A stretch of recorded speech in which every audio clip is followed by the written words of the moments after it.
ఇక జూబ్లీహిల్స్ బై ఎలక్షన్కి సంబంధించి సో కొంత ఎడ్జ్గా అనిపిస్తూ ఉంది. జూబ్లీహిల్స్ బై ఎలక్షన్లో ఓటర్లను వీళ్ళందరినీ కొద్దిగా అబ్జర్వ్ చేసి పరిశీలించినప్పుడు సో కాంగ్రెస్ పార్టీకి కొంత ఎడ్జ్గా అనిపిస్తూ ఉంది. బీసీ అభ్యర్థి గెలిచేటువంటి అవకాశం కనిపిస్తూ ఉంది జూబ్లీహిల్స్ బై ఎలక్షన్లో. సో బీసీ అభ్యర్థి గెలవడం అంటే తెలుసు కదా, అందరికీ మంచిదే.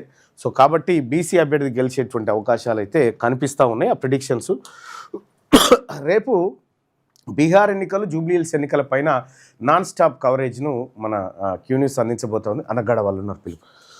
సో అందించబోతూ ఉంది.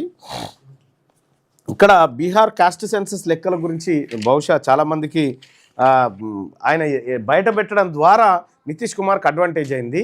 కాంగ్రెస్ పార్టీ ఇటు కర్ణాటకలో క్యాస్ట్ సెన్సస్ చేసింది, తెలంగాణలో చేసింది, కానీ లెక్కలు బయట పెట్టలేదు, దొంగతనం చేసింది అన్నట్టు. సో అట్లా ఓబీసీ క్యాస్ట్ కాంగ్రెస్ పార్టీ నమ్మేటువంటి పరిస్థితుల్లో లేకుండా పోయినాయి. సో ఇది జరిగినటువంటి కార్యక్రమం.